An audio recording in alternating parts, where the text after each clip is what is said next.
Sortie médiatique de l'Association nationale des communes du Bénin, les maires saluent la promulgation du code qui réforme l'administration territoriale en République du Bénin. Bien des réformes, selon eux, concourent à la bonne gouvernance locale et à corriger les insuffisances notées depuis la mise en œuvre de la décentralisation au Bénin. Les maires réaffirment leur engagement aux côtés du gouvernement pour la mise en œuvre du PAG2. Nous allons suivre le message du président de l'ANCB, Luc Satondi, à Tropo. Comme nous le savons tous désormais, les communes sont dotées d'une nouvelle charpente organisationnelle qui fait intervenir deux nouveaux organes, à savoir le conseil de supervision et le secrétariat exécutif. Ainsi qu'il est disposé dans l'article 55 du Code, je cite, « La commune dispose d'organes politiques et d'un organe administratif et technique. Le conseil communal et le conseil de supervision sont les organes politiques de la commune. Le secrétariat exécutif est l'organe administratif et technique de la commune. » Fin de citation.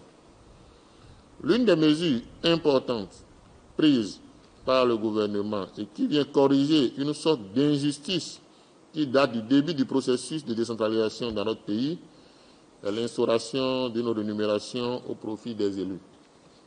Désormais, le maire, les adjoints au maire, les présidents de commissions permanentes, les chefs d'arrondissement, les élus municipaux et communaux, ainsi que les chefs de village et de quartier de ville bénéficieront d'une rémunération dont le montant varie selon les communes.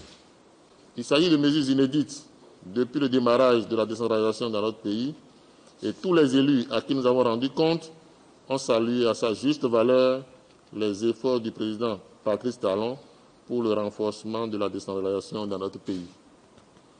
Comme je l'ai dit plus haut, chaque commune, en fonction de sa catégorie, sera dotée d'un personnel qualifié et le processus de recrutement dans les principales fonctions communales sera d'ailleurs lancé incessamment par la NCB avec l'appui du ministère de la décentralisation et de la gouvernance locale. À cela, il faut ajouter les nombreux projets structurants prévus dans le programme d'action du gouvernement PAG 2021-2026 et dont la mise en œuvre contribuera sans doute à la modernisation de nos communes.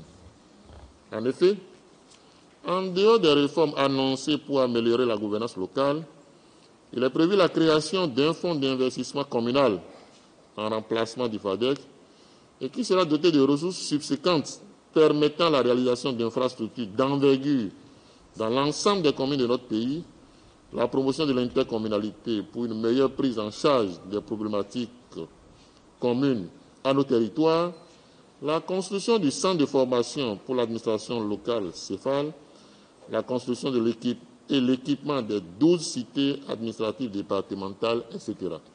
La NCB est honorée d'avoir été intimement associée à chaque étape de ce processus.